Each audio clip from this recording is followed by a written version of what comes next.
Good morning aspirants, कैसे हैं आप सभी। होप से बहुत अच्छे होंगे आप लोग और पढ़ाई कर रहे होंगे घरों में आप अपने अपने। और मैं आज 4:30 बजे उठ जाती हूँ। प्लीज़ आज आप वीडियो को लास्ट तक देखिएगा। मैं लास्ट में बताऊंगी कि मेरी जो रिसोर्स है वो कहाँ कहाँ से मैं पूरे कर रही हूँ। तो मैं सुबह मॉर्निंग में जैसे कि उठ जाती हूँ, क्योंकि मुझे सुबह दिन में टाइम बिल्कुल भी नहीं मिल पाता है। तो जो बढ़ता हुआ मेरा टॉपिक था उसको मैंने कंप्लीट कर लिया। और साइंस का जो मेरा न्यू टॉपिक है, मैं जो मतलब करना चाह रही थी, मैं लगातार मैं सोच रही जल्दी जल्दी साइंस ख़त्म कर लूँ। क्योंकि जो चीज़ें मुझे आ रही है वो मैं ख़त्म कर लेती हूँ, जो चीज़ें मुझे नहीं आती हैं वो मैं इवनिंग में पढ़ती हूँ। जैसे मेरी मैथ है उसको कंटिन्यू लगाना पड़ता है, इंग्लिश है उसको कंटिन्यू देखना पड़ता है। तो इंग्लिश और साइंस में सॉरी मैथ मैं इवनिंग में पढ़ लेती हूँ। मॉर्निंग में मुझे एक टॉपिक ख़त्म करना होता है, क्योंकि मॉर्निंग में पर टाइम लिमिट होता है, बहुत कम टाइम होता है। तो मैं साइंस का जो न्यूरॉन सॉरी जो मेरा हाँ न्यूरॉन न्यूरॉन वाला तंत्रिका तंत्र वाला टॉपिक था वो मैंने कंप्लीट कर लिया, एक्सक्रीटरी सिस्टम। तो वो मैंने कंप्लीट कर लिया। उसके बस मुझे क्वेश्चन आंसर लगाने हैं, तो वो मैं कल करूँगी। और मैं सोचती हूँ कि जितनी जल्दी हो सके उतनी जल्दी मेरी चीज़ें कंप्लीट हो जाएं, क्योंकि अभी आर ओ का भी लगा हुआ है और बीपीएससी टीआरई 4.0 का भी लगा हुआ है। तो हम मतलब कि थोड़ा सा बस डिफरेंस है, अगर बीपीएससी टीआरई 4.0 में देखें और सुपर टेट में या आर ओ में देखें, क्योंकि वहाँ पर हमें बिहार की जो जीके वो पढ़नी पड़ेगी थोड़ी बहुत, और यूपी में हमें यूपी की जीके पढ़नी पड़ेगी। तो हम सोचते, मैं इसी तरीके से तैयारी कर रही हूँ कि मतलब दोनों में मेरे काम आ जाए। और जो लास्ट में है तो वो मैं बिहार का, जब मेरा एग्ज़ाम आएंगे तो उसमें एक महीने पहले मैं बिहार का पढ़ना स्टार्ट कर दूंगी। इसके बाद फिर मैं जल्दी जल्दी तैयार हो गई। मॉर्निंग मुझे भूख कम लगती तो मैं चाय बिस्किट करके चली जाती हूँ। और मैंने सबको बाय बोला और मैं स्कूल पहुंच गई। स्कूल में सब बच्चों को देखा, यहाँ से वहाँ जा रहे थे। और शाम को मैं घर आई तो यहाँ पर एक पूजन था, कुआं पूजन, क्योंकि हमारे घर में एक नन्हा मेहमान आया हुआ है। तो मैं पूजन, तो ये सामाजिक चीज़ें थी तो मैं भी सम्मिलित हो गई, क्योंकि मुझे भी जानना है कि हमारे समाज में और हमारे कल्चर में क्या क्या चीज़ें होती हैं। और आज मैंने स्कूल में अपने जो प्रिंसिपल सर उनसे भी मैंने बहुत कुछ सीखा। मैं बोर्ड में अक्षर बना रही थी बट वो थोड़े से टेढ़े बन रहे थे, तो उन्हें मुझे सिखाया कि आपको सीधा कैसे लिखना है। और मुझे बिल्कुल भी बुरा नहीं लगा, क्योंकि मैं बच्चों से भी सीखती हूँ।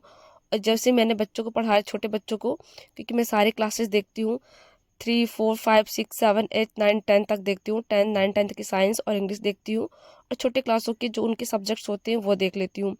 और इसके बाद जब मैं लिख रही थी तो मुझे लगा कि जब मैंने प्रश्न नहीं डाला और मैंने सिर्फ का नंबर डाल दिया, तो बच्चों ने कहा मैम प्रश्न तो डाल दीजिए, क्योंकि उनकी हैबिट बनी हुई है, जो जिस तरह से टीचर पढ़ाया थे उनको, जो पहले उनको पढ़ाए थे जैसे वैसे ही होगा ना।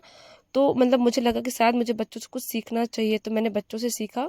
और मुझे बिल्कुल भी बुरा नहीं लगता जब मुझे कोई बड़ा सिखाते हैं। मुझे लगता है मेरा एक्सपीरियंस गेन हो रहा है, मुझे अनुभव हो रहा है कि हाँ हमें बड़े होकर कैसे पढ़ाना है। क्योंकि अब जब हम हमारी जॉब लगेगी, हमें गवर्नमेंट जॉब मिलेगी, तो हमें अच्छा है कि हमारे लिए हम सीख कर जाए, हमें इतना ज़्यादा सीखना ना पड़े, इतना फोकस ना करना पड़े कि हमें कोई टोकना टाकनी ऐसी कोई बात हो।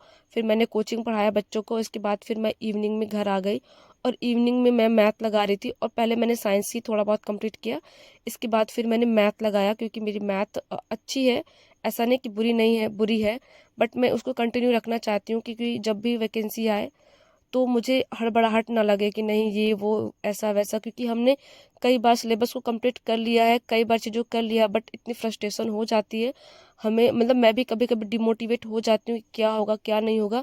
बट अब मैं समझ गई डिमोटिवेशन से कुछ भी नहीं होगा। मोटिवेट रहना है, डिमोटिवेशन से और हमारा जो शरीर है, हेल्थ है, माइंड है, वो सब नीचे चला जाता है। हमारी जो तैयारी होती है वो सब नीचे ही चला जाता है। तो हमें सेल्फ मोटिवेट रहना है, किसी के बहकावे में नहीं आना, आज नहीं तो कल ये तो होगा ही होगा। और मैं आपको बता देती हूँ रिसोर्स के लिए, जैसे कि मैं हिस्ट्री पढ़ती हूँ, हिस्ट्री मैं पढ़ रही हूँ परीक्षा वाड़ी से।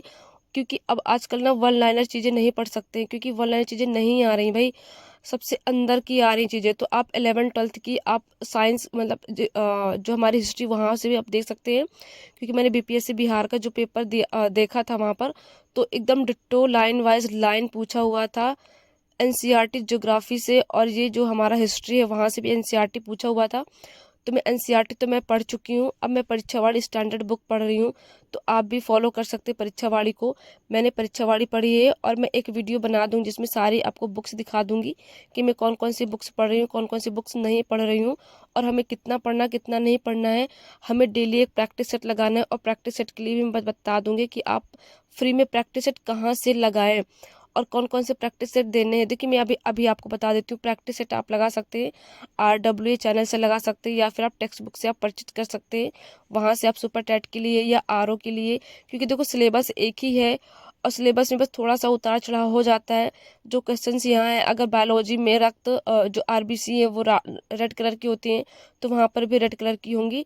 आप इस तरह से पढ़ सकते हैं। और आज के लिए मेरी वीडियो में इतना ही। अगर आपको वीडियो अच्छा लगा तो प्लीज़ कमेंट्स करिए। Bye bye, take care.